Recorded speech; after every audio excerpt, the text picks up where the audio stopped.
नमस्कार बच्चों, स्वागत है आप सभी का एक बार फिर से तक्षशिला एजुकेशन पॉइंट के ऑनलाइन प्लेटफॉर्म पर। और मैं हूं आपके साथ प्रभात कौशिक। तो बच्चों, आज की जो क्लास होगी नंबर सिस्टम के जो मिसलेनियस की लास्ट क्लास है, यानी कि एक तरीके से मैं कह सकता हूं कि नंबर सिस्टम की ये अंतिम क्लास है। ठीक है, तो जो ये वीडियो होगी बेटा, इसमें हम बहुत ही अच्छे से और प्रीवियस के जो क्वेश्चन है जो पेपर में आ चुके हैं वे सारे क्वेश्चन मैं इसमें लेकर आया हूँ। ठीक है ना, तो अच्छे क्वेश्चन है एक तो इसमें। ठीक है ना, तो इनको एकदम भी बिल्कुल भी इग्नोर नहीं करना, सब चीज़ों को समझते हुए चलना है कि किस तरीके से इस टाइप का क्वेश्चन अगर आपके एग्जाम में आता है तो किस तरीके से आपको इन क्वेश्चनों के साथ डील करना है। ठीक है बेटा, तो एक तो जो है इस क्लास को ज़्यादा से ज़्यादा शेयर करना ताकि और भी बच्चों का जो है फायदा हो सके। तो चलिए बच्चों, और देरी ना करते हुए क्लास को स्टार्ट करते हैं। ठीक है, चलिएगा। तो क्वेश्चन नंबर 38 पे हम आ चुके थे। पिछली क्लास में हमने 37 क्वेश्चन हमने मिसलेनियस के पूरे कर लिए। ठीक है, और मुझे उम्मीद है कि आपने काफ़ी इंजॉय किया होगा इन क्वेश्चनों के साथ, आपको अच्छे लगे होंगे। और बेटा एक काम और करना, साथ में कमेंट जरूर लिखा करो ताकि हमें पता लग जाए कि भाई बच्चे वीडियो को देख रहे हैं, समझ में आ रहा है उनके या नहीं आ रहा है। ठीक है, तो चलिए शुरू करते हैं भाई। तो क्वेश्चन नंबर 38 आपके सामने आ चुका है, एक बार पढ़िएगा और फिर उसके बाद वीडियो को पॉज करना और फिर उसके बाद जो है क्वेश्चन को एक बार करने की कोशिश करना। ठीक है, तो चलिए बेटा क्वेश्चन नंबर 38 पे आइए। क्वेश्चन में लिखा हुआ है कि 6 लगातार विषम संख्याओं का योग, 6 लगातार विषम संख्याओं का योग सबसे बड़ी संख्या के 2 गुने से 38 ज्यादा है। सबसे बड़ी जो संख्या है उसके 2 गुने से 38 ज्यादा है। तो इन 6 संख्याओं का योगफल कितना होगा? इन 6 संख्याओं का योगफल कितना होगा? तो बेटा अगर मैं बात करूं ऑप्शन की, कि अगर हम ऑप्शन से एलिमिनेट करें तो किस तरीके से हम कर सकते हैं। तो जब भी आपसे पूछता है कि 6 संख्याओं का योगफल क्या होगा, तो बेटा 6 का मल्टीपल ढूंढ लेना सीधा। या आपसे पूछता है कि 12 संख्याओं का योगफल क्या होगा, तो 12 का मल्टीपल ढूंढ लेना सीधा कि 12 से वो संख्या जरूर घटेगी। तो अगर मैं बात करूं कि सवाल में पूछ रहा है कि 6 संख्याओं का योगफल क्या होगा, तो मैं सबसे ऑप्शन एलिमिनेशन बताता हूं कि ऑप्शन एलिमिनेशन कैसे करोगे। तो 50 तो बेटा देखते उड़ा दो कि 50 तो होगा ही नहीं कि 6 से पूरा पूरा नहीं कटेगा। क्लियर हुई बात। उसके बाद नंबर है 60, और 60 जो है 6 का मल्टीपल होता है। 72 भी 6 का मल्टीपल होता है, लेकिन जो 80 है 6 का मल्टीपल नहीं है। तो 2 ऑप्शन में बेटा हम फंस चुके। तो इस बात का मतलब है कि हमें जो है इस क्वेश्चन को सॉल्व ही करना पड़ेगा। क्लियर हुई बात। तो चलिएगा, तो 6 संख्याएं हैं, पहली संख्या, दूसरी संख्या, तीसरी संख्या, चौथी, पांचवी और छठी।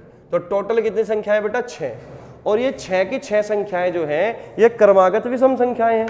भाई 6 की 6 संख्याएं क्या है? क्रमागत विषम संख्याएं हैं। तो पहले बेटा मैं बेसिक मेथड से आपको समझाने का प्रयास करूंगा। ठीक है ना। और आप जानते हो कि क्रमागत विषम संख्या जो होती है उनमें जो गैप होता है उनमें 2-2 का गैप होता है। एक सेकंड बेटा होल्ड करोगे, ठीक है। तो चलिए बच्चों, देखिए कहां थे हम। तो क्वेश्चन में ये था कि 6 लगातार क्रमागत विषम संख्या थी, 6 लगातार क्रमागत विषम संख्या थी, और उन्हीं सभी संख्याओं का हमें योगफल बताना है। और क्वेश्चन में दिया हुआ है कि जो 6 लगातार क्रमागत विषम संख्या का योगफल है वो सबसे बड़ी संख्या के 2 गुने से 38 ज्यादा है। तो बताइए संख्याओं का योगफल क्या होगा। तो यहां से जैसे ही आपको कहा 6 संख्याओं का योगफल क्या होगा, तो बेटा 6 का मल्टीपल आंसर होगा। तो 2 ऑप्शन हम एलिमिनेट कर चुके, तो यानी कि 2 ऑप्शन में हम फंस चुके। तो अब हमें सॉल्व ही करना पड़ेगा। तो सबसे पहले बेटा हम बेसिक मेथड का प्रयोग करते हैं। आप जैसे कि जानते हो कि क्रमागत विषम संख्याओं के बीच में 2-2 का गैप चलता है, क्रमागत सम संख्याओं के बीच में भी 2-2 का गैप चलता है। ठीक है बेटा। तो और ये है क्रमागत विषम संख्या। तो अगर मैं सबसे छोटी संख्या n मान लूं, फिर दूसरी संख्या क्या होगी? 2 ज्यादा होगी, n+2 होगी। फिर n+2 ज्यादा कर दो उसको, 2 और 2 4, और फिर n+6, और फिर n+ बेटा 8, और फिर n+10। तो इसका मतलब बेटा ये हमारी क्रमागत विषम संख्या है और इन्हीं का आपसे वो योगफल जानना चाहता है। ठीक है, लेकिन क्वेश्चन में लिखा हुआ है कि जो सबसे बड़ी संख्या है, तो सबसे बड़ी संख्या यही होगी कि 6 संख्याओं का योगफल सबसे बड़ी संख्या के 2 गुने से 38 ज्यादा है।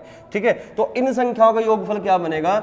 1 2 3 4 5 6। तो 6n तो ये हुआ, प्लस इनको जोड़ो, 2 और 4 6, 6 और 6 12, 8 20 और 10 30। तो ये 6 क्रमागत विषम संख्याओं का योगफल बना। लेकिन योगफल है क्या? सबसे बड़ी संख्या के 2 गुने। तो इसका दुगुना कर दो, 2n प्लस के 20 दुगने से 38 ज्यादा है। तो इससे भी कितना ज्यादा है बेटा? 38 ज्यादा है। ये सवाल में दे रखा है कि सबसे बड़ी संख्या के 2 गुने से 38 ज्यादा है। तो ये भी 6 संख्याओं का योग है और ये भी 6 संख्याओं का योग है। तो इस बात का मतलब है कि दोनों बातें आपस में बराबर होगी। अगर बेटा दोनों बातें आपस में बराबर है तो अब मुझे ये बताओ कि जो 6n है और इधर 2n है, 2n इधर ले जाके माइनस कर दोगे, 6n में से 2n घटाओगे कितना बचेगा, 4n बचेगा कि नहीं, आप कहोगे सर बिल्कुल। अब 30 को उधर ले जाके माइनस कर दो, 38 में से 8 तो यहां बचा, 8 और 20 कितना बेटा 28, तो 4n की वैल्यू आ गई 28, तो n की वैल्यू कितनी होगी बेटा 7 होगी। तो यहां से हमें पता चला कि n की वैल्यू 7 है, अर्थात सबसे छोटी जो संख्या है हमारी वो 7 है, सबसे छोटी संख्या हमारी 7 है।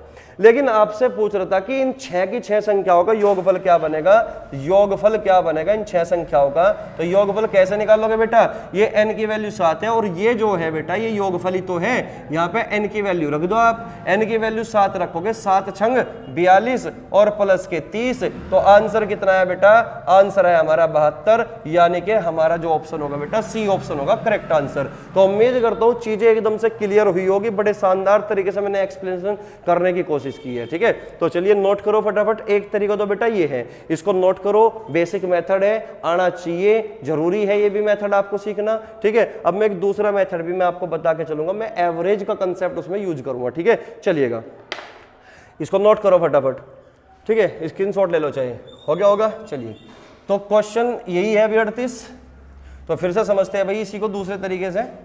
दूसरा तरीका समझने से पहले आपको एक छोटी सी चीज समझनी पड़ेगी कि अगर लगातार क्रमागत विषम संख्याएं हैं, यानी कि अगर लगातार 4 क्रमागत विषम संख्या हो या 6 लगातार क्रमागत विषम संख्या हो या फिर 8 हो संख्याएं विषम हो, है ना, 10 हो 12 हो, तो जब भी सम संख्याओं में संख्या रहती है तो उनका एवरेज बेटा हमेशा सम होता है। बात समझ में आई, उनका एवरेज हमेशा क्या होता है, सम होता है। समझिए भाई हमारे पास कितनी संख्याएं हैं, 6। देखो पहले एक एग्जांपल से चीजों को समझते हैं, है ना, उसी के बाद क्वेश्चन को करेंगे। भाई जैसे कि मैं कह दूं कि 4 संख्याएं हैं हमारे पास, 4 लगातार विषम संख्या है, कौन कौन सी है वे, जैसे कि मैं 49 ले ली एक संख्या, उसके बाद 51 आ गई, उसके बाद 53 आ गई और उसके बाद हमारी कितनी आ गई, 55 आ गई। अगर मैं बात करूं बेटा इनके एवरेज की कि एवरेज क्या होगा, तो एवरेज क्या होगा, जब भी क्रमागत विषम संख्या हो या क्रमागत सम संख्या हो या क्रमागत संख्याएं हो, तो बेटा एवरेज ना बीच का नंबर होता है, बिल्कुल बीच का। तो यानी कि यहाँ पे लाई करेगा 51 और 53 के बीच में जो नंबर है 52 है। तो मैंने अभी अभी यही कहने का प्रयास किया था कि अगर 4 क्रमागत विषम संख्या हो या 6 क्रमागत विषम संख्या हो या 8 क्रमागत विषम संख्या हो या 12 क्रमागत विषम संख्या हो या 14 क्रमागत विषम संख्या हो, यानी कि पहला नंबर सम हो, कि संख्याओं की संख्या अगर सम है, संख्याओं की संख्या अगर सम है, जैसे कि यहाँ पे 4 संख्याएं हैं, 6 संख्याएं हो या 8 संख्याएं हो, तो उन क्रमागत विषम संख्याओं का जो एवरेज होगा वो हमेशा बेटा इवन होता है। ये बात मैं कहने की कोशिश की कि इवन होता है। और अगर ये 52 एवरेज है तो अगला नंबर क्या होगा, 52 में 1 जोड़ के ही तो लिखोगे, तभी तो 53 बनेगा कि नहीं। बात समझ में आई होगी, ठीक है। तो इसी कंसेप्ट का मैं यहां पे यूज करूंगा इस क्वेश्चन में, ठीक है। चलिएगा हमारे पास टोटल कितनी संख्या है बेटा, 6। कितनी संख्या है, 6। पहली संख्या, दूसरी, तीसरी, चौथी, पांचवी, छठी। अगर हमारे पास 6 संख्याएं हैं और ये क्रमागत विषम है और हमें इनके एवरेज के बारे में नहीं पता, तो मैं मान के चल रहा हूं कि इनका एवरेज ए है, जो बीचों बीच लाई करेगा। अगर एवरेज बेटा ए है तो हमारा ये नंबर क्या होगा, 1 जोड़ दोगे ना a + 1, तो ये नंबर क्या बनेगा, a + 2 जोड़ोगे ना, क्रमागत संख्या है तो 2 का गैप होगा, एवरेज में तो 1 जोड़ के लिखोगे, क्योंकि 52 से 1 लिखोगे 53 आया ना, ठीक है ना। तो a + 1 और इसमें 2 जोड़ोगे तो कितना, a + 3, इसमें 2 जोड़ोगे तो कितना, a + 5। तो इस बात का मतलब होगा कि सबसे बड़ा नंबर हमारा a + 5 है, क्योंकि इन्फॉर्मेशन सबसे बड़े नंबर के साथ दे रखी है, हमें छोटे नंबर से कोई मतलब वास्ता नहीं है। बात समझ में आई। अगर हमारे इन 6 संख्याओं का एवरेज a है तो बेटा सम क्या बनेगा, आप कहोगे सर सम यानी कि योगफल क्या बनेगा, एवरेज में ना 6 की मल्टीप्लाई कर दो, तो एवरेज में 6 की मल्टीप्लाई करोगे तो 6a बनेगा, यानी कि 6 संख्याओं का जो योगफल बनेगा वो कितना बनेगा, 6a बनेगा, ठीक है। लेकिन क्वेश्चन में दे रखा है कि जो सबसे बड़ी संख्या है उसके दुगुने से 38 ज्यादा योगफल बनेगा, यानी कि क्वेश्चन के अकॉर्डिंग काम करो कि जो सबसे बड़ी संख्या के दुगुने से 38 ज्यादा है 6 संख्याओं का योग। इसका मतलब ये हुआ कि सबसे बड़ी संख्या क्या है, a + 5, इसका दुगुना करो 2a + 10, और इससे भी कितना ज्यादा है बेटा, 38 ज्यादा है, इससे भी 38 ज्यादा है, तो 6 संख्याओं के योग के बराबर होगा। ये भी 6 संख्याओं का योगफल है और ये भी 6 संख्याओं का योगफल है, तो दोनों बातें आपस में क्या है, बराबर है। तो 6a में से 2a घटाओगे कितना बचेगा, 4a बचेगा, और 38 और 10 कितना 48। तो इस बात का मतलब हुआ कि a की वैल्यू कितनी आई 12 आई। अगर a की वैल्यू 12 आई तो बेटा योगफल क्या है 6, तो 6 की वैल्यू कितनी होगी 12 6 72, यानी कि इन 6 संख्याओं का योगफल बेटा कितना है 72 है। तो बेटा इसी आधार पर मैंने कहा था कि आंसर जो भी होगा 6 का मल्टीपल होगा, क्योंकि जो भी संख्याओं का जितनी भी संख्याएं होती है अगर उनका तुम्हें योगफल निकालना है तो उतनी संख्याओं की मल्टीप्लाई हम एवरेज में कर देते हैं। यानी कि 6 संख्या थी तो एवरेज जो भी रहा होगा उसमें 6 की मल्टीप्लाई कर दोगे, तो इसलिए 6 का मल्टीपल आंसर होने की 99.9% चांस रहते हैं। बात समझ में आई। वो अलग बात है कि कल को एवरेज जो है मान लो 5/3 ही आ गया, या 15/6 आ गया, या 20/25/6 आ गया, तो 25 ही रह गए योगफल। ठीक है ना। किन्हीं संख्याओं का एवरेज अगर 25/6 होता तो 25/6 6 से 6 कट जाता तो आंसर 25 हो जाता, लेकिन ऐसा बहुत ही रेयर केस में बनता है। क्लियर हुई बात। तो ये चीज भी मैं आपको बता के चला हूं। ठीक है। तो एवरेज हमारा 12 आया तो योगफल हमारा 72 बनेगा। तो इस तरीके से एवरेज वाला कंसेप्ट लगाकर भी आप जो है अपने क्वेश्चन को अंजाम दे सकते हो। तो उम्मीद है बेटा ये क्वेश्चन नंबर 38 जो कि प्रीवियस का ही है, एग्जाम में आया हुआ है, चीजें समझ में आई होगी। इस क्वेश्चन को अच्छे से आपने समझ लिया होगा। ठीक है, कोई डाउट नहीं बचा होगा। ठीक है, चलिएगा नोट करो फटाफट। नेक्स्ट क्वेश्चन देखते हैं भाई, क्वेश्चन नंबर 39। इसको मैं रफ कर देता हूं। ठीक है, चलिएगा क्वेश्चन नंबर 39, तब तक तुम पढ़ो फटाफट। क्वेश्चन तुम्हारे सामने आ चुका है, पढ़िए फटाफट क्या कह रहा है क्वेश्चन में। थोड़ा लैंग्वेज बेस्ड क्वेश्चन है थोड़ा। ठीक है, तो क्वेश्चन नंबर 39 है बेटा, पेपर का ही आया हुआ क्वेश्चन है, कोई फर्जी सवाल नहीं लेकर आ रहा मैं। ठीक है ना। तो ध्यान से समझो, चीजों को समझना है। ठीक है ना। क्वेश्चन नंबर 39, क्वेश्चन में कहा गया है कि निम्नलिखित में से कौन सा कथन, निम्नलिखित में से कौन सा कथन असत्य है। तो आपको बताना है असत्य कथन कौन सा है, असत्य कथन बताना है आपको। तो ऑप्शन ए जो दे रखा है बेटा, option A B C D, A B C और डी। तो पहला ऑप्शन में कहा गया कि दो पूर्णांकों का योग हमेशा एक पूर्णांक होता है। तो बेटा सबसे पहले पूर्णांक को बारे में जान लो कि पूर्णांक का मतलब होता क्या है। पूर्णांक को ही हम इंग्लिश में इंटीजर बोलते हैं। क्या बोलते हैं? इंटीजर बोलते हैं। इंटीजर का मतलब होता है कि माइनस के इनफाइनाइट से लेकर जीरो को शामिल करते हुए प्लस के इनफाइनाइट तक जितने भी नंबर होते हैं सभी को हम इंटीजर बोलते हैं। यानी कि -1, -2, -3, यहाँ पर क्या है -1 और -2, तो ये कहलाते हैं निगेटिव इंटीजर, और +1 +2 ये कहलाते हैं बेटा पॉजिटिव इंटीजर। लेकिन जीरो के बारे में हमने बताया था कि जीरो को न तो हम ऋणात्मक बोलते और न ही धनात्मक बोलते। जीरो केवल एक इंटीजर होता है, जीरो धनात्मक पूर्णांक है ये कहना बिल्कुल गलत है। जीरो एक ऋणात्मक पूर्णांक है ये भी कहना बिल्कुल गलत है। तो जीरो केवल और केवल इंटीजर होता है, ओनली इंटीजर। ठीक है बेटा, क्योंकि आपने बचपन से जितना भी गणित पढ़ा है कभी किसी टीचर ने आपको ये नहीं सिखाया होगा कि बेटा इस क्वेश्चन को करने के लिए प्लस वाली जीरो लोगे तो आंसर आएगा, या माइनस वाली जीरो लोगे तो आंसर आएगा। तो जीरो के बारे में ये बात समझ लेना, ये बात सत्य है बिल्कुल कि जीरो एक इंटीजर होता है। जीरो धनात्मक पूर्णांक हो ऐसा कहना उचित नहीं है, जीरो ऋणात्मक पूर्णांक है ये भी कहना उचित नहीं है। ठीक है, तो इंटीजर के बारे में समझ में आ चुका होगा। इंटीजर का मतलब है पूर्णांक। पूर्णांक यानी कि कंप्लीट नंबर, पूर्ण जमा अंक, यानी कि संधि विच्छेद भी अगर करोगे ना पूर्णांक की तो पूर्ण जमा अंक है ना, तो पूर्ण अंक कंप्लीट नंबर जो पॉइंट की फॉर्म में ना हो। ठीक है ना, तो उसी को बोलते हैं। तो क्वेश्चन में कहा गया दो पूर्णांकों का योग हमेशा पूर्णांक होता है। बिल्कुल सही है भाई, 1 3 ले लो, 1 2 ले लो। अब 3 भी पूर्णांक है, 2 भी, तो 5 जो रिजल्ट आया तो पूर्णांक ही आया कि नहीं। तो याद रखना दो पूर्णांकों का योगफल हमेशा पूर्णांक ही होगा। ठीक है ना। दो पूर्णांकों का अंतर हमेशा एक पूर्णांक होता है, बिल्कुल होता है भाई। 3 - 2 कर दो, आया कितना? 1 आया। अगर मैं 3 - 3 भी कर दूं तो भी 0 आया, तो 0 भी तो एक पूर्णांक ही बनेगा। या 3 + 3 कर दूं तो 6 बनेगा, तो 6 भी तो एक पूर्णांक बनेगा। तो इस बात का मतलब ये हुआ कि दो पूर्णांकों का जोड़ भी पूर्णांक होता है और दो पूर्णांकों का अंतर भी पूर्णांक होता है। तो पहला ऑप्शन और दूसरा ऑप्शन जो है ये बात सत्य है, असत्य नहीं है। ठीक है ना। तो पहला ऑप्शन और दूसरा ऑप्शन में बात क्या है? सत्य है। तीसरे ऑप्शन को पकड़ो भाई। तीसरे ऑप्शन में क्या दे रखा है? तीसरे ऑप्शन में लिखा हुआ बेटा -14 ग्रेटर देन -8 -7। ये तीसरे ऑप्शन में लिखा हुआ है। अब हम यहाँ पे सॉल्व करके देखेंगे कि बड़ा कौन सा है। ठीक है बेटा, तो यहाँ पे क्या है बेटा, माइनस और माइनस के साथ मल्टीप्लाई करेगा तो ये प्लस हो जाएगा, तो प्लस के 7 है और माइनस के 8 है, तो माइनस का 1 मिलेगा यहाँ से, और ये हो गया माइनस के 14। तो मुझे एक बात बताओ, माइनस 1 बड़ा होगा कि माइनस के 14? तो आप कहोगे सर माइनस 14 बड़ा नहीं होगा, माइनस 1 बड़ा होता है। इसका मतलब ये जो सी ऑप्शन है यही हमारा असत्य कथन है, यही हमारा क्या है बेटा, असत्य कथन है। क्योंकि यहाँ पे अगर 0 है ना, 0 1 2 3 और ये प्लस के अनंत तक है, यहाँ -1 -2 -3, ये माइनस के अनंत तक है।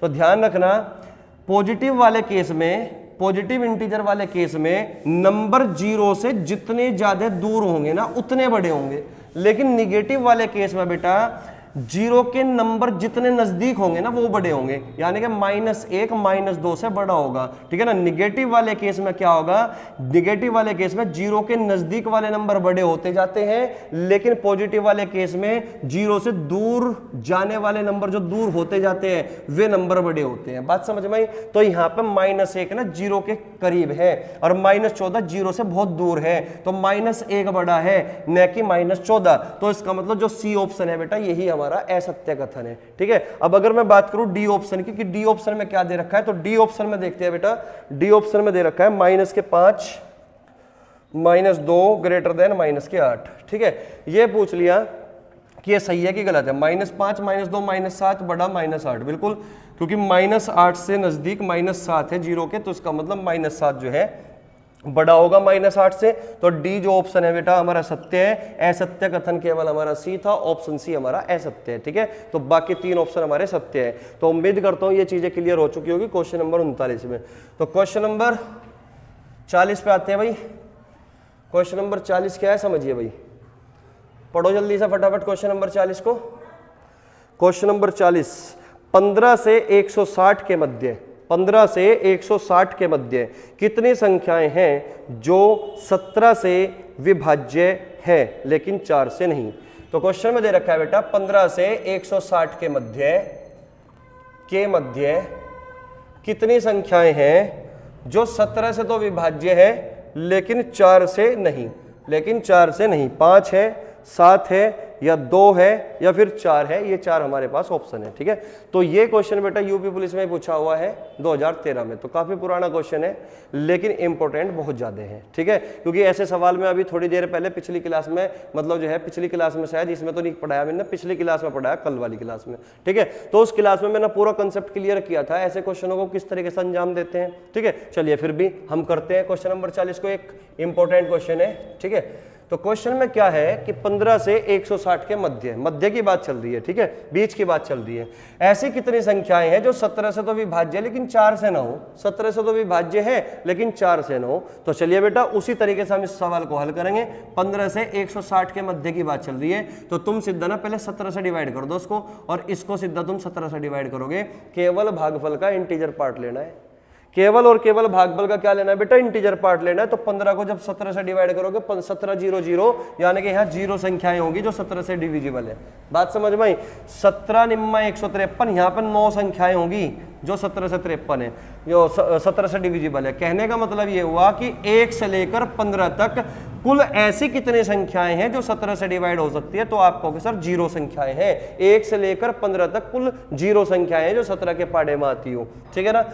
1 से लेकर 160 तक कुल कितनी संख्याएं हैं जो 17 से डिवाइड होती है। तो आप कहोगे सर 9 ही संख्याएं ऐसी है जो 1 से लेकर 160 तक है, जो 9 संख्या है जो 17 से पूरा डिवाइड होती हो। तो इनका जो डिफरेंस होगा बेटा वो 9 होगा। तो इस बात का मतलब ये हुआ कि हमारे पास 15 और 160 के मध्य की बात चल रही है, तो 160 को और 15 को इंक्लूड नहीं करना, लेकिन ना तो 160 और ना ही 15 17 से पूरा डिवाइड होते। तो इस बात का मतलब है 0 और 9 के बीच में जो गैप आया वो 9 आया। तो इस बात का मतलब ये हुआ बेटा कि कुल 9 संख्या ऐसी है 15 और 160 के बीच में जो 17 से पूरा डिवाइड होती है। तो हमने बात कर ली 17 की, लेकिन क्वेश्चन में ये कहा गया है कि 17 से तो डिविजिबल है लेकिन 4 से ना हो। 17 से तो डिविजिबल है लेकिन 4 से ना हो, तो अब मुझे ये पता करना पड़ेगा बेटा कि ये 9 संख्याओं में से कितनी संख्याएं ऐसी हैं, इन 9 संख्याओं में से कितनी संख्याएं ऐसी है जो 4 से डिविजिबल है। अब मुझे ये निकालना पड़ेगा, जो संख्या 4 से डिविजिबल है उसी को हमें हटाना है, उसी को हमें हटाना है। बात समझ में आई? क्योंकि 9 संख्याएं टोटल ऐसी है जो 17 से पूरा पूरा डिवाइड होती है, लेकिन इन्हीं 9 संख्याओं में कुछ संख्याएं ऐसी भी होगी जो 17 से भी डिवाइड होगी और 4 से भी डिवाइड होगी, और उन्हीं संख्या का पता करके हमें वो निकालना है। तो बाकी जो संख्या बचेगी वो 17 से तो डिवाइड होगी लेकिन 4 से डिवाइड नहीं होगी। तो यानी कि 17 और 4 का एलसीएम कितना होता है बेटा? 68 होता है, 68। तो अब मैं ये देख लूंगा कि कितनी संख्याएं 15 से 160 के मध्य में होगी जो 68 से डिवाइड होगी, क्योंकि जो संख्या 17 से डिवाइड होती है और 4 से डिवाइड होती है तो वो 17 चौका 68 से भी डिवाइड होगी। 17 4 का एलसीएम क्या बनेगा? 68 बनेगा। तो 15 को 68 से डिवाइड कर दो, 0, यानी कि 15 को जब 68 से डिवाइड करोगे तो 0। अब 160 को जब तुम 68 से डिवाइड करोगे तो 68 दूनी कितना हो गया? 136, और 68 ये ज्यादा हो जाएगा तो 2 ही बार चल पाएगी मारनी, 2 ही बार, ठीक है ना।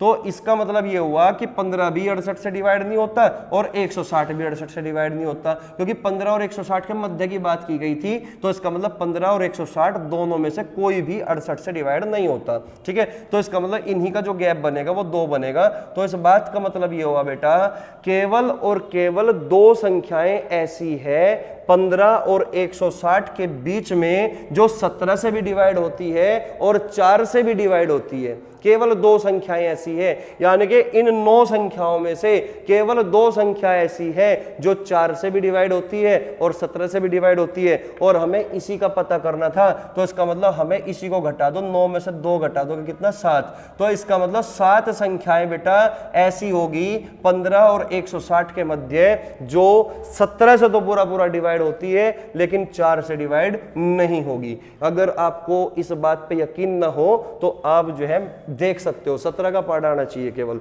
देखेगा 17 दूनी 34, 51, 17 चौका 68, 17 पंजे 85, 17 छिक्का 102, 17 सत्ते 119, 17 अट्ठे 136, 17 निम्मा 153, ठीक है बेटा। 17 धाम 160। तो कितनी संख्याएं हैं टोटल? 1 2 3 4 5 6 7 8 9। टोटल संख्या कितनी है? 9।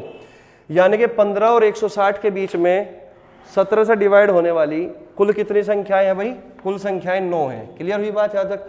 लेकिन इन 9 संख्याओं में मुझे ये पता करना पड़ेगा कि कौन सी संख्या 4 से पूरा पूरा डिवाइड है।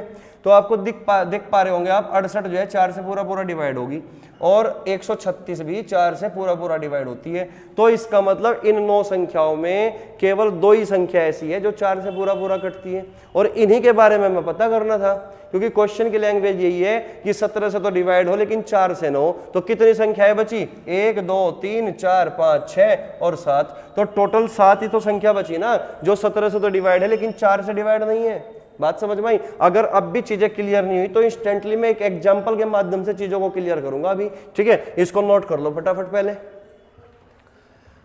नोट कर लिया होगा। चलो एक एग्जांपल से समझते हैं। इसी टाइप का मैं एक एग्जांपल यहाँ पे पेश करता हूं ताकि आपको चीजें समझ में आ जाए, ठीक है। चलिएगा,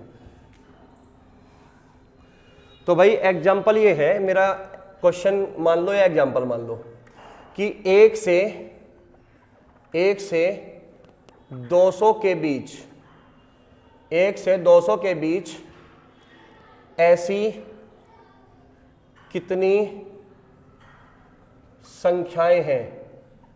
1 से 200 के बीच ऐसी कितनी संख्याएं हैं जो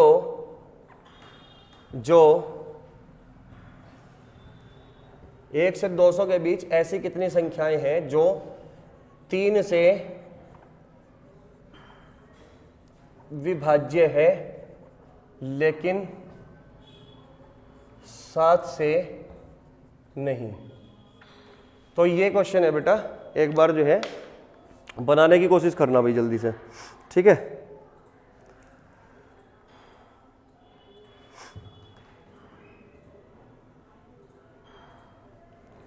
ठीक है, एक बार इसी तरीके से होगा बिल्कुल सेम कि 1 से 200 के बीच ऐसे कितनी संख्याएं हैं जो 3 से विभाज्य है लेकिन 7 से नहीं।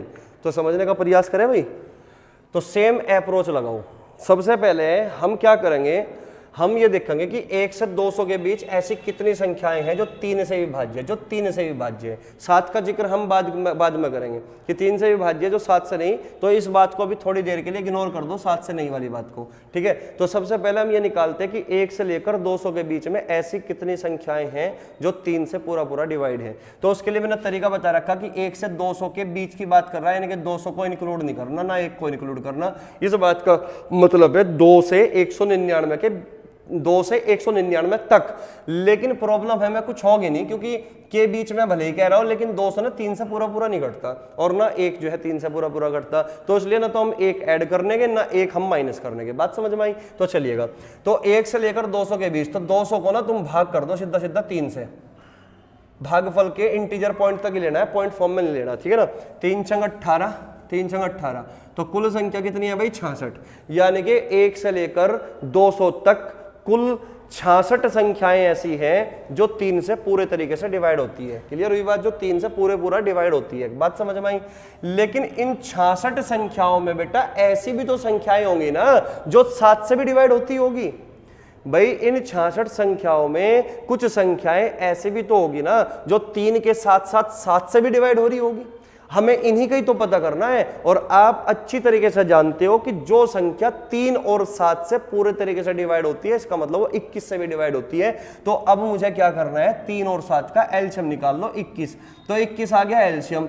तो अब हमें यह देखना है कि ऐसी कितनी संख्याएं हैं 1 से लेकर 200 तक जो 21 से पूरा डिवाइड हो रही है। 21 से डिवाइड होने का मतलब है वो 3 के साथ साथ 7 से भी डिवाइड है। तो 1 से लेकर 200 तक ही, तो 200 को फिर हम क्या करेंगे? 21 से डिवाइड कर देंगे। तो 21 दूनी 42 ज्यादा हो गया, 21 दूनी 42 नहीं, सॉरी वो निकल जाना मुझसे कई बार। तो 21 निम्मा 189 चलाओ सीधा, क्योंकि 9 1 9 9 दूनी 18, 189 तक चलेगा, क्योंकि 20 तो छोटा हो गया ना 21 से। तो 21 निम्मा 189, 21 निम्मा 189, 9 ही चलेगा। तो इस बात का मतलब ये हुआ कि 1 से लेकर 200 तक कुल 9 संख्याएं ऐसी है जो 3 से भी डिवाइड होती है और 7 से भी डिवाइड होती है। और हमें इन्हीं का ही तो पता करना था कि 7 से कितनी संख्या डिवाइड होती है। लेकिन 7 से डिवाइड ना हो, 3 से तो विभाज्य हो लेकिन 7 से डिवाइड ना हो। लेकिन हमें पता चल चुका कि 9 संख्या ऐसी है जो 3 के साथ साथ 7 से भी डिवाइड होगी, यानी कि 9 संख्या 7 से डिवाइड होती है। 1 से 200 के बीच में 3 से तो हो ही रही है, लेकिन वो 7 से भी डिवाइड हो रही है। तो इसका मतलब इस 66 में से 9 को माइनस कर दो, ये 7 से डिवाइड होने वाली संख्या ये सब्ट्रैक्ट कर दो, ये हटा दो। तो 66 में से 9 घटाओगे 57 आएगा कि नहीं? तो 57 संख्याएं, केवल 57 संख्याएं ऐसी है जो 3 से तो डिवाइड होगी लेकिन 7 से विभाजित नहीं होगी, क्योंकि जो 9 संख्याएं थी वो हमने अलग कर दी, जो 7 से भी हो रही थी और 3 से भी हो रही थी। बात समझ में आई? अब उम्मीद करता हूं कि ये वाला कंसेप्ट तुम समझ चुके होंगे किस तरीके से हमें हटाना है। वो जो पेपर का ही क्वेश्चन था जो अभी मैंने करवाया आपको, वो 2013 के आसपास में आया था यूपी पुलिस में ही। बात समझ में आई? तो ऐसा क्वेश्चन अगर फिर से आपको देखने को मिले तो बेटा गलत मत कर देना, बहुत ही सीक्वेंस में अरेंज करके मैं तुम्हें क्वेश्चन को समझा रहा हूं, ठीक है। तो चलिए बेटा नेक्स्ट क्वेश्चन की ओर बढ़ेंगे भाई, ठीक है। इसको तो समझ में आ ही गया होगा आपके, है ना। चलिए तो नेक्स्ट क्वेश्चन भाई पढ़िएगा फटाफट। नेक्स्ट क्वेश्चन देखिए भाई, नेक्स्ट क्वेश्चन क्या है हमारा? नेक्स्ट क्वेश्चन है, ये यूपी पुलिस 2013 में इस टाइप का क्वेश्चन आया था, और मैं 1-2 सवाल और लेकर आया हूं जो यूपी SSC ने भी पूछे थे इस टाइप के सवाल, ठीक है ना। चलिएगा, इस क्वेश्चन में है कि एक बस कुछ पुरुषों और उसकी आधी संख्या के बराबर महिलाओं को लेकर दिल्ली से चलती है। तो कह रहा कि एक बस है, कुछ पुरुषों को और उससे आधी संख्या में जो महिलाएं हैं उनको लेकर चलती है दिल्ली से, ठीक है। मेरठ पहुंचने पर 10 पुरुष उतर जाते हैं तथा 5 महिलाएं सवार हो जाती है। अब बस में पुरुषों तथा महिलाओं की संख्या बराबर है। प्रारंभ में दिल्ली से कुल कितने यात्री बस पर सवार हुए थे? प्रारंभ में कुल कितने यात्री बस पर सवार हुए थे? क्वेश्चन बेटा ये है, ऑप्शन है 36, 15, 45 और 30। और ये क्वेश्चन नंबर कौन सा है बेटा? 41वां क्वेश्चन है, ठीक है। 40वां हम कर चुके हैं, 41वां क्वेश्चन है। इंपॉर्टेंट क्वेश्चन है, पेपर का आया हुआ क्वेश्चन है प्रीवियस का, ठीक है बेटा। देखिएगा फिर से समझिए एक बार क्वेश्चन क्या है। कह रहा कि दिल्ली बस स्टैंड पे कोई बस खड़ी है और उस बस में पुरुष भी बैठे और महिला भी बैठी है। लेकिन महिलाओं की संख्या पुरुषों से आधी बताई गई है, यानी कि पुरुष से आधी महिलाओं की संख्या है और वो दिल्ली से चल देती है। और मेरठ पहुंचने पर होता क्या है, 10 पुरुष जो है उतर जाते हैं जबकि 5 महिलाएं और चढ़ जाती है। तो ऐसा होने के बाद दोनों की संख्याएं बराबर हो जाती है। कह रहे कि अब बस में पुरुषों और महिलाओं की संख्या बराबर हो जाती है जब 10 पुरुष उतर जाते हैं और 5 महिलाएं सवार हो जाती हैं। तो सवाल में कहा गया कि प्रारंभ में दिल्ली से कितने यात्री चले थे बस में बैठ के। तो एक बार समझना पिक्चर क्या है इस क्वेश्चन की, वो समझना भाई, ठीक है। देखिएगा, ये यहाँ पे दिल्ली है और यहाँ पे भाई मेरठ है। ये दिल्ली है, ये दिल्ली है और ये क्या है बेटा, मेरठ है, ठीक है। ये है बेटा मेरठ, ठीक है। अब सवाल में ये बात थी कि दिल्ली से जब बस चली तो महिलाएं जितनी भी थी वो पुरुषों से आधी थी। अब हमें ये तो पता नहीं पुरुष कितने थे शुरुआत में, लेकिन पुरुषों से आधी भी करनी है महिलाओं को। अगर पुरुषों से आधी करनी है महिलाओं को तो मैं पुरुषों को ना पहले ही 2x मान लूंगा ताकि आधा करने में आसानी रहे, ताकि पुरुषों का आधा करने में आसानी रहे।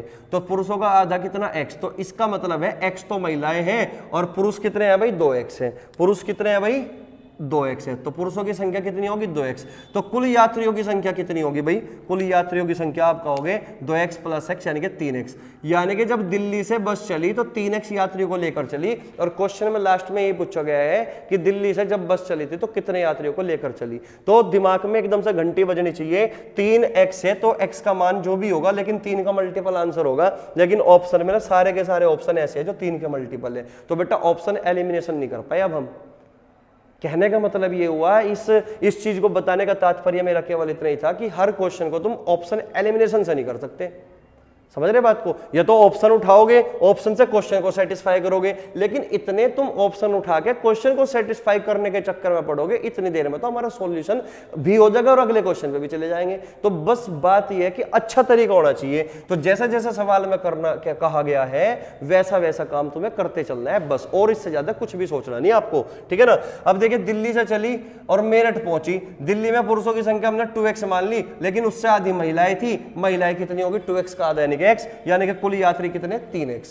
लेकिन जब बस जो है धीरे धीरे धीरे धीरे मेरठ पहुंचती है तो मेरठ पहुंचते वक्त मेरठ पहुंचते ही 10 पुरुष उतर जाते हैं, जबकि महिला 5 और चढ़ जाती है।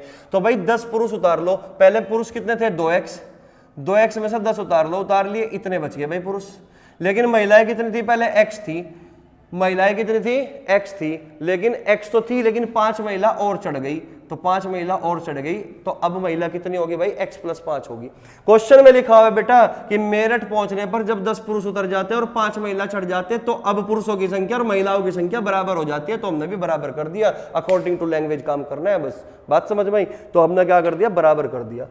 तो 2x में से x घटाओगे तो x बचेगा और 10 को उधर ले जाओगे, x का मान 15 होगा, तो x की वैल्यू यहां से 15 निकाल ली। अगर x की वैल्यू 15 है तो 3x की वैल्यू बता दो, 3 × 15 यानी कि 15 × 45। इस बात का मतलब है कि जब बस दिल्ली से चली थी तो 45 यात्रियों को लेकर चली थी, तो आंसर हमारा सी ऑप्शन होगा।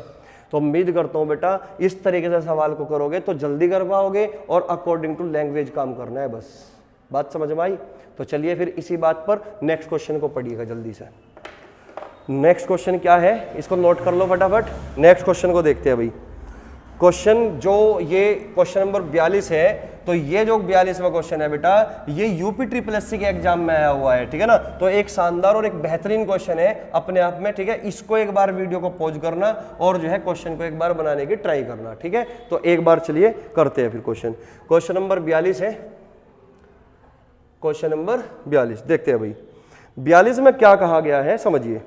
कह रहा कि एक बस जब चली तो उसमें निश्चित संख्या में कुछ यात्री बैठे हुए थे। एक बस जब चली तो उसमें निश्चित संख्या में कुछ यात्री बैठे हुए थे। हमें नहीं पता शुरुआत में कितने यात्री बैठे हुए थे। कह रहा कि पहले स्टॉप पर बस से आधे यात्री उतर गए। तो मैं लिख के भी चल रहा, पहले स्टॉप पर बस से आधे यात्री उतर गए, ठीक है।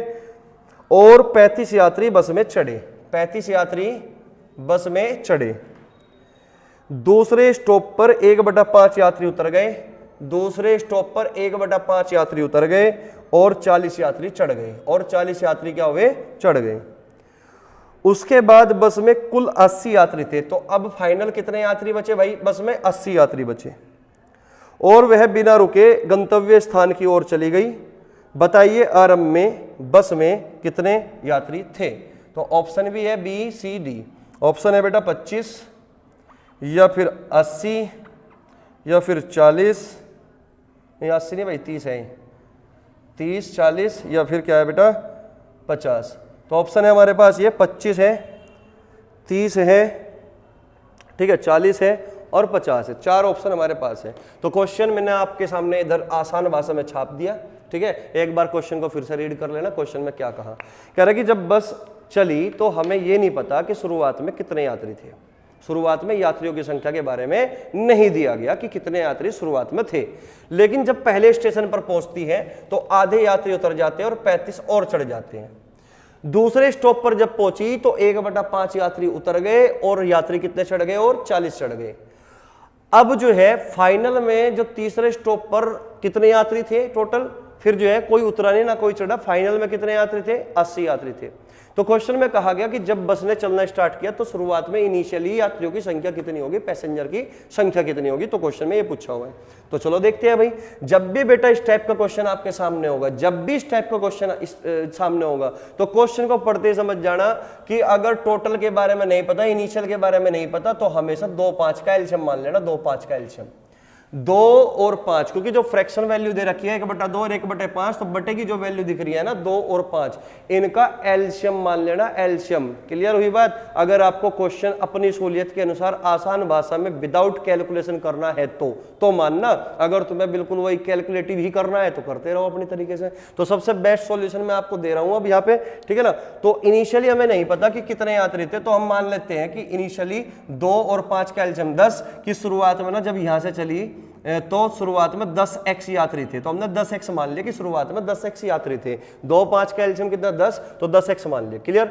यहां पे पहला स्टॉप पड़ा तो कह रहा कि जब पहले स्टॉप पे पहुंची तो 1/2 यात्री उतर गए। 1/2 इसका आधा कर दो भाई, 10x का आधा कितना होगा 5x, तो 5x यात्री उतार लो। कितने बचे भाई, 5x यात्री बचेगी नहीं पहले स्टॉप पे, 5x यात्री बचेगी नहीं कि पहले स्टॉप पर पहुंची तो आधे यात्री उतर गए, यानी कि 10x का आधा 5x, 10x में से 5x घटा दोगे तो 5x, यानी कि पहले स्टॉप पर 5x यात्री है फिलहाल उतरने के बाद, लेकिन कह रहा है कि 35 चढ़ गए, तो 35 चढ़ाओ भाई, तो 5x + 35 हुए कि नहीं। अब पहले स्टॉप से चलना स्टार्ट करती है बस, इतने यात्रियों को लेकर चली। अब हुआ क्या, जब दूसरे स्टॉप पर पहुंची तो 1/5 यात्री उतर गए, 1/5 यात्री उतर गए, तो दूसरा स्टॉप बेटा ये है हमारा। तो दूसरे स्टॉप पे 1/5 यात्री, यानी कि 5x + 35 का 1/5 कर दो, तो 5x और 35 को 5 से डिवाइड कर दो, तो 5x को डिवाइड करोगे 5 से कितना बचेगा x, क्योंकि 5 से 5 कटेगा।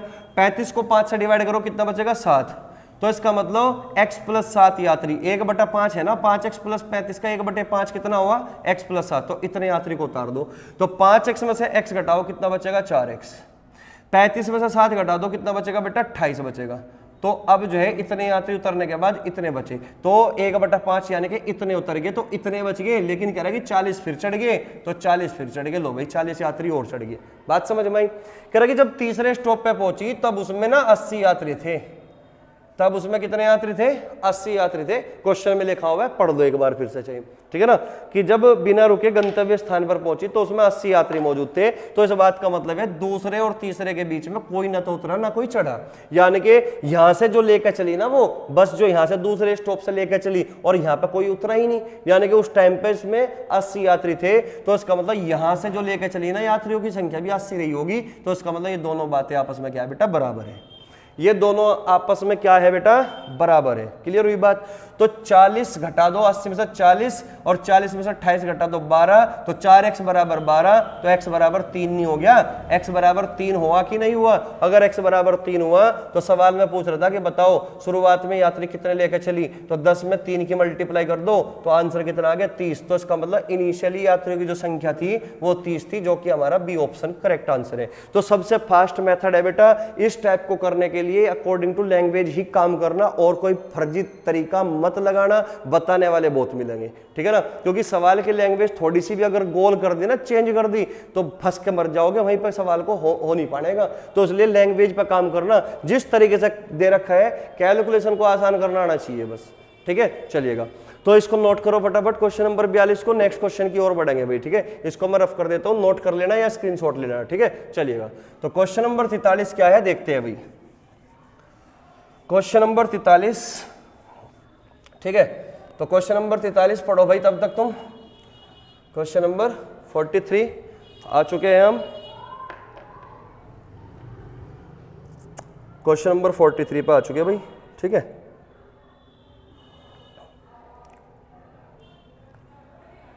तो क्वेश्चन नंबर 43 समझते हैं भाई। 43 क्या है, पढ़िएगा फटाफट। कह रहा कि ये भी यूपी 2019 में ही पूछा गया है, यूपी पुलिस कांस्टेबल में आया हुआ है 2019 में, ठीक है बेटा।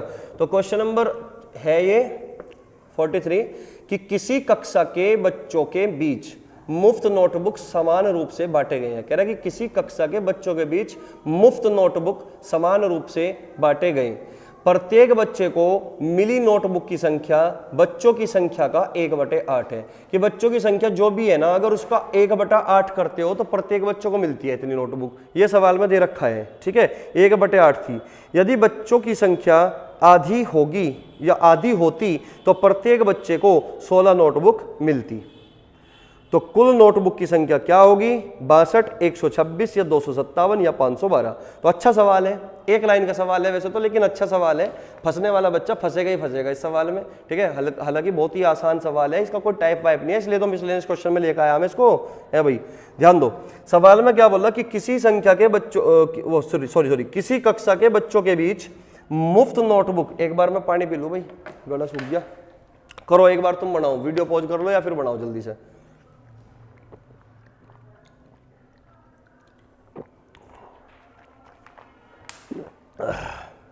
चलो अब देखिए, कह रहा कि किसी कक्षा के बच्चों के बीच मुफ्त नोटबुक समान रूप से बांटी गई। प्रत्येक बच्चे को, ये पॉइंट इंपॉर्टेंट है, कह रहा कि प्रत्येक बच्चे को मिली नोटबुक की संख्या बच्चों की संख्या का 1/8 थी। भाई क्वेश्चन में लिखा हुआ है बच्चों की संख्या का 1/8 थी। अगर मैं बच्चों की संख्या टोटल 8x मान लूं, भाई बट्टे की वैल्यू को ही पकड़ लो। अगर मैं टोटल बच्चों की संख्या 8x मान लूं तो मुझे बताओ 8x अगर टोटल बच्चों की संख्या है तो प्रत्येक बच्चे को 8x का 1/8 मिली ना, तो 8x का 1/8 कितना होगा बेटा? x होगा। तो एक बच्चे को x नोटबुक मिली। अगर एक बच्चे को x नोटबुक मिली तो 8x बच्चों को कितनी मिलेगी? 8x² मिलेगी। तो इसका मतलब कुल नोटबुक की संख्या ही होगी। तो कुल नोटबुक मैं यहां लिख देता हूं, कुल नोटबुक। तो ये कुल नोटबुक की संख्या है। अगर टोटल बच्चे 8x है तो 8x का 1/8 कितना होगा? आप कहोगे सर x होगा। तो इसका मतलब एक बच्चे को x किताबें मिलती है, तो 8x बच्चे को कितनी किताबें मिलेगी, कितनी नोटबुक मिलेगी? तो 8x² मिलेगी। क्लियर हुई बात? आगे पढ़िए। फिर क्वेश्चन में कहा गया यदि बच्चों की संख्या आधी होती तो प्रत्येक बच्चे को 16 नोटबुक मिलती। अब बच्चों की संख्या आधी, 8x का आधा कितना बेटा? 4x।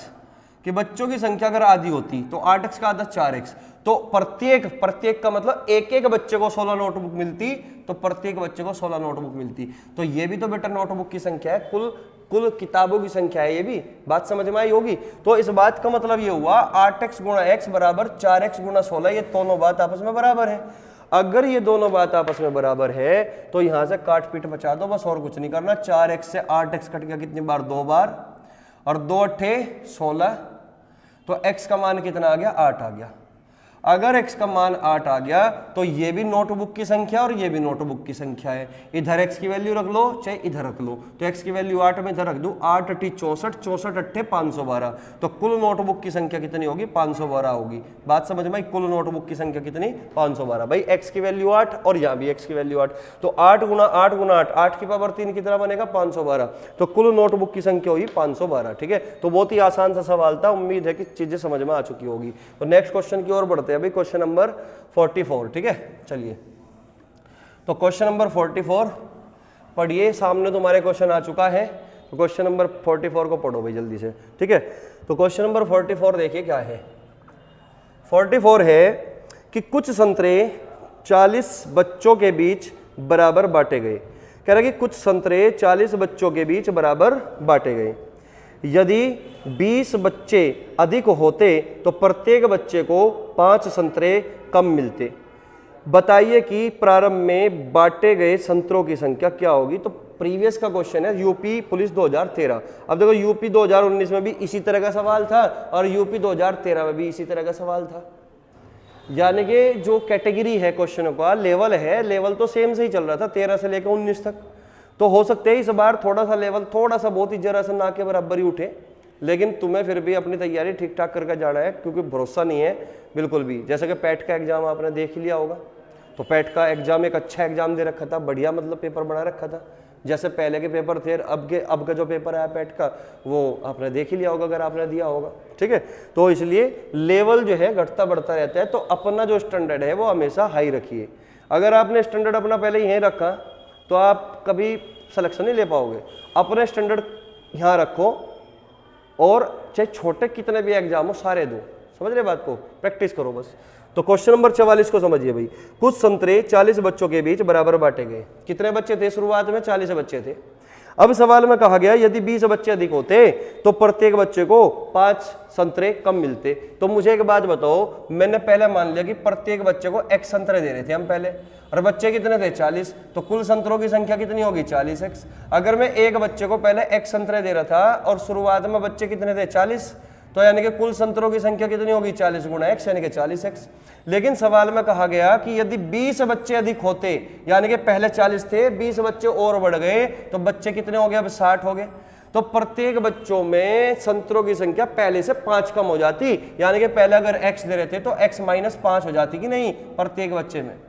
तो यहाँ पे भी कुल संतरों की संख्या है, ये भी कुल संतरों की संख्या है, तो ये दोनों बात बराबर है क्या? तो कुल संतरे यहाँ पर मैं लिख भी देता हूँ, कुल संतरों की संख्या या कुल संतरे ये है कुल संतरे, ठीक है ना। अब बराबर कर दो, 40x बराबर 60x, 60x में से 40x घटाओगे तो कितना बचेगा? 20x बचेगा। 60 पंजे 300, तो ये 300 के बराबर हो गया। तो x की वैल्यू कितनी आ गई भाई? x की वैल्यू 15 नहीं आ गई क्या? अब सवाल में क्या पूछा था कि कुल संतरों की संख्या बताइए। अरे ये भाई कुल संतरों की तो संख्या है 40x और x की वैल्यू 15 है, तो इसका मतलब 40 गुणा 15 कर दोगे तो 15 चौका 60, यानी कि आंसर हमारा 600 आ गया, जो कि आपका डी ऑप्शन है। बात समझ में आई? तो आसानी सवाल था बिल्कुल, कोई ज्यादा बड़ा टफ सवाल नहीं था, हार्ड सवाल नहीं था। तो प्रीवियस क्वेश्चन में इसलिए लेकर आया हूं ताकि तुम्हें पता लगे कि किस तरीके से सवाल पेपर में आए हुए हैं, ठीक है। तो चलिए फटाफट नोट करो, अगला सवाल पढ़ते हैं फिर, क्वेश्चन नंबर 45, ठीक है। नोट कर लिया होगा, चलो। तो क्वेश्चन नंबर 45 पढ़िएगा फटाफट जल्दी से। क्वेश्चन नंबर 45 देखिए क्या है। तो क्वेश्चन नंबर 45 है भाई हमारा, अच्छा सवाल है, एक इंपॉर्टेंट क्वेश्चन है, ठीक है। देखिएगा क्या है, कह रहे कि 4 बच्चे ABCD मिठाई के एक डिब्बे को आपस में बांटते हैं। 4 बच्चे हैं भाई, कितने बच्चे? 4 बच्चे। कौन कौन है? ABCD मिठाई के एक डिब्बे को आपस में बांटते हैं। कह रहा कि A उसका 1/3 भाग ले लेता है, A उसका 1/3 भाग ले लेता है, शेष का 2/5 भाग B ले लेता है। इसके बाद बचे भाग को C तथा D बराबर बराबर बांट लेते हैं, तो कुल कितना भाग C को मिलता है? कुल कितना भाग C को मिलता है, ये सवाल में पूछा गया है, ठीक है ना। तो समझिए, जब भी इस टाइप का सवाल होगा तो किस तरीके से करते हैं हम समझाएंगे, ठीक है ना। एक डिब्बे को आपस में बांटते हैं, A उसका 1/3 भाग ले लेता है। कितना भाग लेता है भाई? A 1/3। शेष का 2/5 भाग, शेष का 2/5 भाग कौन ले लेता है भाई? B ले लेता है। इसके बाद बचे भाग को C और D आपस में बराबर बराबर बांट लेते हैं, तो बताइए कुल कितना भाग C को मिलता है, सवाल में ये पूछा गया। तो जब भी इस टाइप का सवाल होगा तुम्हें करना क्या होगा, समझिए भाई। जब भी इस टाइप का सवाल होगा तुम्हें करना क्या होगा भाई, एक काम करो, बटे की वैल्यू जो दिख रही है ना 3 और 5, इनका एलसीएम ले लो। 3 और 5 का क्या ले लोगे? एलसीएम ले लोगे। 3 और 5 का एलसीएम कितना है भाई? 15। तो हमने मान लिया कि जो डब्बा था ना वो मिठाई का, उसमें 15 ही पीस थे। उसमें मिठाई के कितने पीस थे? 15 ही पीस थे, या 15 यूनिट मान लो या 15 पीस मान लो, कि मिठाई के 15 ही पीस थे। और ये 15 जो बर्फी है ये बांटनी है 4 लोगों में। किस में बांटनी है? 4 लोगों में, ABCD, ABC और D, इन 4 लोगों में बटेगी 15 पीस। तो किस तरीके से बटी? क्वेश्चन में दे रखा कि A ने क्या किया, डब्बे में से 1/3 हिस्सा निकाल लिया। तो ए ने क्या किया, इन 15 का 1/3 हिस्सा जो है निकाल लिया। 15 का 1/3 हिस्सा निकाल लो भाई, 3 पंजे 15, तो यानी कि 5 पीस उसने उठा लिया। किसने? ए ने उठा लिए 15 में से 5 पीस। तो बच कितने गए भाई? बच गए कितने? 10, क्योंकि 15 में से 5 पीस तो ए ने खा लिए, तो बच कितने गए? 10। अब 10 का 2/5, 10 का 2/5 कितना बचा? 5 दूनी 10, 2 दूनी 4, तो 4 किसने उठा लिए? बी ने उठा लिए, क्योंकि 5 तो ए ने उठा लिया 15 में से, तो बचे कितने? 10। अब शेष के ही तो 2/5 बी ने लिए, तो 5 दूनी 10, 2 दूनी 4, इसका मतलब 4 तो किसने उठा लिए? बी ने, क्योंकि 10 बचे थे और 10 में से 4 उठा लिए किसने? बी ने। तो बच कितने गए भाई? 6। और सवाल में लिखा हुआ है कि बाकी जो शेष बचा वो सी और डी ने बराबर बराबर बांट लिए, और बचे कितने थे? 6, और 6 को आधा आधा बांट दिया, यानी कि 3-3 ले लिए सी और डी ने, 3-3 ले लिए सी और डी ने। और सवाल में क्या कहा गया? सवाल में लास्ट में पूछा गया कि बताइए सी ने कुल कितना भाग उठाया। सवाल में क्या पूछा गया कि कुल कितना भाग सी को मिलता है या कितना भाग उठाया। तो तुम कहोगे सर सी ने तो 3 लिए, सी ने कितने लिए? 3 लिए। 3 लिए टोटल, कितने में से लिए? अरे 15 में से तो लिए ना, टोटल तो 15 ही है ना, तो इसका मतलब 1/5, यानी कि सी को कितना भाग मिला? 1/5, जो कि ए ऑप्शन है आपका। बात समझ में आई? अगर मैं बात करूं डी को कितना भाग मिला, तो इसने भी तो 3 ही उठाए, टोटल 15 में से, तो इसको भी 1/5 ही हिस्सा मिलेगा कि नहीं मिलेगा? बात समझ में आई? तो हमारा आंसर आ गया 1/5। यह तो आपको इस तरीके से करना पड़ेगा, या फिर मैं एक तरीका और बता देता हूं अगर आपको ये समझ में नहीं आया तो। हालांकि ये अच्छा तरीका है, आसान तरीका है, इस तरीके से आप जो है सवाल को अंजाम दे सकते हो। ठीक है, तो चलिए एक तरीका और मैं बता देता हूँ इसी सवाल को, उसको नोट कर लो पहले फटाफट। तो कर लिया भाई? चलिएगा, तो आप एक काम कर सकते हो कि आप रेशो से कर सकते हो इस सवाल को। किस तरीके से? कि भाई तुम ना टोटल का रेस्ट, यानी कि शेष, रेस्ट का मतलब शेष भाग, शेष के साथ रेशो निकाल लो, क्योंकि जो शेष भाग बचा था वही सी और डी ने आपस में बराबर बराबर बांटा था, तो इसलिए मैं टोटल का शेष भाग के साथ रेशो बनाऊंगा। टोटल का शेष भाग के साथ रेशियो। अब किस तरीके से देख लो भाई, अगर टोटल पीस जो थे बर्फी के, अगर वो 3 थे, तो 3 में से 1 तो उठा लिया किसने? ए ने, तो बच कितना गया? 2। अगर 1/3 हिस्सा, अगर 1/3 हिस्सा ए ने लिया था, तो मैं ये कह सकता हूं कि अगर डब्बे में टोटल पीस 3 थे, तो 3 में से 1 पीस ही तो उठाया ना किसने? ए ने, तो बचे कितने? 2, तो 3-2 का रेशियो आ गया। अब अगर मैं बात करूं, अगर टोटल हिस्से, टोटल पार्ट जो है ना, टोटल पीस ना 5 थे, तो 5 में से 2 हिस्से बी ने उठा लिए, तो बचे कितने? 3, तो 5-3 का रेशियो आ गया, 5-3 का रेशियो आ गया। तो यहाँ पे अब क्या करोगे तुम? यहाँ पे अब मिश्र अनुपात बना दो उसका। क्या बना दोगे? मिश्र अनुपात, ठीक है ना, कंपाउंड है ना, तो 3 से 3 काट दोगे, तो यहाँ क्या बचा? 5, और यहाँ क्या बचा? 2, तो रेशो बन गया 5-2 का। तो मैं कह सकता हूं बेटा, अगर टोटल 5 पीस थे मिठाई के डब्बे में, तो अब जो शेष बचे ना फाइनल, वो 2 बचे।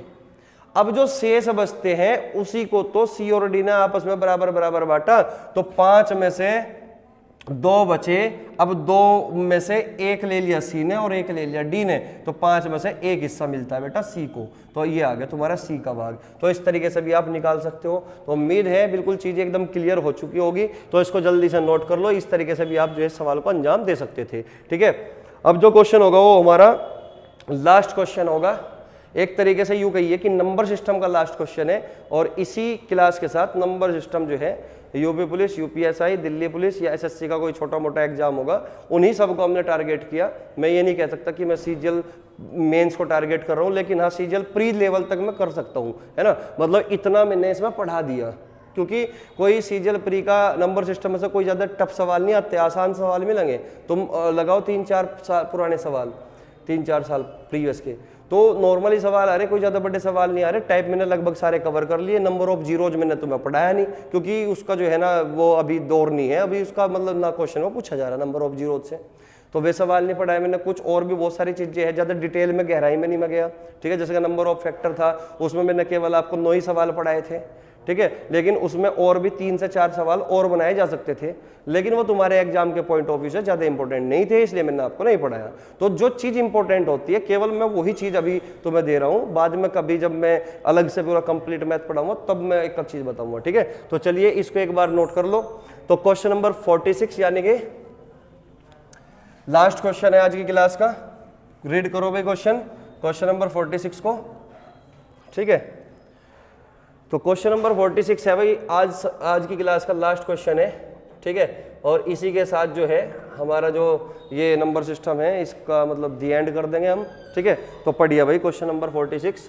क्वेश्चन में कहा गया कि एक रेलगाड़ी यात्रियों से भरकर चली, पहले स्टेशन पर 1/3 यात्री उतर गए तथा 280 यात्री चढ़ गए। दूसरे स्टेशन पर अब तक के यात्रियों में से आधे उतर गए तथा 12 और चढ़ गए। तीसरे स्टेशन पर इस गाड़ी में 248 यात्री थे। आरंभ में गाड़ी में कितने यात्री थे? क्वेश्चन में ये पूछा गया कि आरंभ में कितने यात्री थे। तो ऑप्शन में यहाँ पे लिख देता हूँ, हालांकि तुम्हें तो दिख ही रहे होंगे। तो ऑप्शन है बेटा 156, फिर है 288, और फिर है बेटा उसके बाद 564, और फिर है बेटा 608। क्लियर? तो अब देखते हैं सवाल क्या है। कह रहा कि एक रेलगाड़ी यात्रियों से भरकर चली, हमें नहीं पता कितने यात्रियों से भरकर चली, ठीक है। पहले स्टेशन पर 1/3 यात्री उतर गए। कह रहा कि जब पहले स्टेशन पर पहुंची 1/3 यात्री उतर गए और 280 यात्री चढ़ गए। कितने यात्री चढ़ गए बेटा? 280 यात्री चढ़ गए। कह रहा कि दूसरे स्टेशन पर अब तक के यात्रियों में से आधे उतर गए। कितने? आधे उतर गए तथा 12 और चढ़ गए। कितने चढ़ गए बेटा? 12 और चढ़ गए। कह रहा कि तीसरे स्टेशन पर इस गाड़ी में 248 यात्री थे। जब तीसरे स्टेशन पर पहुंची तो 248 यात्री थे। तो आरंभ में यात्रियों की संख्या, गाड़ी में कितने यात्री थे, यानी कि यात्रियों की संख्या आपसे पूछ ली। तो क्वेश्चन इस टाइप का जो है प्रीवियस में यूपी पुलिस में भी पूछा गया है ना। और एक क्वेश्चन, 2 क्वेश्चन मैंने अपनी तरफ से करा दिए, और ये क्वेश्चन देखिएगा अब किस तरीके से करना है। तो क्वेश्चन है बेटा, एक बार फिर से समझने का प्रयास करेंगे। क्वेश्चन सिंपल सी भाषा में थी कि एक रेलगाड़ी चली किसी एक स्टेशन से। शुरुआत में कितने यात्री मौजूद है ट्रेन में नहीं पता, लेकिन जब पहले स्टेशन पर पहुंचती है तो पहले स्टेशन पर जब गाड़ी पहुंची तो उसमें से 1/3 यात्री उतर गए। उतरने के साथ ही 280 यात्री और चढ़ जाते हैं। जब दूसरे स्टेशन पर पहुंचती है तो 1/2 यात्री और उतर जाते हैं और जो है 12 यात्री चढ़ जाते हैं। लेकिन जब तीसरे स्टेशन पर गाड़ी पहुंचती है बेटा तो उसमें कितने मौजूद थे? यात्रियों की संख्या 248 यात्री उसमें मौजूद थे। तो क्वेश्चन में केवल आपसे यही बात पूछी गई है कि बताइए शुरुआत में रेलगाड़ी में यात्रियों की संख्या क्या थी, ठीक है। तो बेटा ये है हमारी ट्रेन, तो ये है हमारी ट्रेन। अभी शुरुआत में हमें नहीं पता कि यात्रियों की संख्या क्या थी, तो हमें करना क्या होगा, जब भी इस टाइप का सवाल होगा तो बटे में जो वैल्यू दिख रही है ना 3 और 2, इनका एलसीएम मान लो। 3 और 2 का एलसीएम कितना? 6। तो शुरुआत में मान के चलो कि 6x यात्री थे। कितने थे? 6x यात्री थे। बात समझ में आई? अब जब पहले स्टेशन पर पहुंची ट्रेन, पहले स्टेशन पर, ये हमारा पहला स्टेशन है, तो इसका 1/3 यात्री जो है उतर जाते हैं। तो 6x का 1/3 कितना होगा? 2x। तो 2x यात्री को उतार दो, 6x में से 2x घटा दो, कितना बचा? 4x। तो पहले स्टेशन पे 4x यात्री मौजूद है उतरने के बाद, लेकिन 280 यात्री और चढ़ जाते हैं पहले स्टेशन पर ही। तो पहले स्टेशन पर फिलहाल इतने यात्री है। पहले स्टेशन पर फिलहाल कितने यात्री है? 4x + 280। अब जब ट्रेन पहुंचती है दूसरे स्टेशन पर, कितने स्टेशन पर बेटा? दूसरे स्टेशन पर। तो होता क्या है, आधे यात्री उतर जाते हैं। तो इसका करना क्या है बेटा? आधा। तो इसका आधा करोगे तो 4x का आधा करोगे 2x, 280 का आधा करोगे तो 140। तो इतने यात्री जो है उतर जाते हैं। तो उतार दो भाई, 4x में से 2x घटाओ, कितना बचा? 2x। 280 में से 140 घटा दो, कितना बचा? 140। तो अब दूसरे स्टेशन पर इतने यात्री बचे, 2x + 140। लेकिन सवाल में लिखा है बेटा 12 यात्री और चढ़ जाते हैं उतरने के बाद। कितने यात्री और चढ़ जाते हैं? 12 यात्री और चढ़ जाते हैं। बात समझ में आई? जब गाड़ी तीसरे स्टेशन पर पहुंचती है तो उसमें कितने यात्री मौजूद होते हैं? 248 यात्री मौजूद होती है। लेकिन सवाल में कहीं पे भी ये नहीं बात कही गई दूसरे स्टेशन पर चलने के बाद कोई यात्री उतरा या कोई यात्री चढ़ा। इसका मतलब तीसरे स्टेशन पर जितने यात्री फिलहाल दूसरे स्टेशन पर है इन्हीं को लेकर गई होगी ट्रेन, और उस टाइम जो है 248 यात्री थे। तो इस बात का मतलब है कि दूसरे स्टेशन पर यात्रियों की संख्या बराबर होगी तीसरे स्टेशन पर यात्रियों की संख्या। तो इनको कर दिया हमने बराबर। तो 2x + 140 + 12, तो 140 + 12 कितना? 152। 152 घटा के लिख दोगे, 2x = 248 - 152। तो x की वैल्यू निकाल दो। 8 में से 2 गए 6, 14 में से 5 गए 9, तो 96/2। तो 2 चौक 8, 48 दूनी 96 हो गया ना। 2 चौक 8 और 2 8 16, यानी कि x की वैल्यू आ गई 48। और क्वेश्चन में पूछा गया था कि शुरुआत में कितने यात्री हैं, तो यानी कि 6x यात्री थे। तो 6 × 48, तो 6 अट्ठे 48 का 8 का 4 6 चौक 24 और 4 28 यानी कि 288 यात्री शुरुआत में लेकर चली थी, जो कि बी ऑप्शन होगा। हालांकि मैं ये भी देख सकता था कि 6x यानी कि 6 का मल्टीपल आंसर होगा। अब तुम यहाँ पर देख पा रहे होंगे कि ये 6 का मल्टीपल है 156, 288 भी 6 का मल्टीपल है, यानी कि 2 से भी कट रहा है और 3 से भी कट रहा है। ये जो 564 है ये भी 6 का मल्टीपल है, 2 से भी कटता है 3 से भी, और 8 और 6 14, ये 6 का मल्टीपल नहीं है, यानी कि मैं केवल एक ही ऑप्शन को हटा पाता अगर 6 का मल्टीपल हम चेक भी करते तो। बात समझ में आई?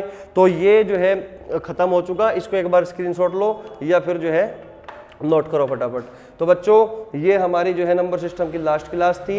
अब यहाँ पे जो नंबर सिस्टम था उसमें हमने सारे टाइप और साथ में मिसलेनियस क्वेश्चन भी हमने कवर कर लिए, लेकिन तुम्हें इसको एक बार दो बार जो है बार बार जो है रीड करना है, पढ़ना है, चीज़ों को समझना है, सवाल को नहीं रटना, चीज़ों को समझना है। कंसेप्ट क्या यूज हुआ, कंसेप्ट जो यूज हुआ वो हमेशा क्वेश्चन के साथ बना रहता है। क्वेश्चन का डाटा चेंज होकर तो सवाल आ सकते हैं, लेकिन कंसेप्ट कभी भी कोई भी चेंज नहीं कर सकता, इसलिए कंसेप्ट समझना जरूरी है। ठीक है, तो चलिए बच्चों नेक्स्ट वीडियो में मुलाकात करेंगे नए चैप्टर के साथ। ठीक है, तब तक के लिए पढ़ते रहिए, खुश रहिए। जय हिंद, जय भारत।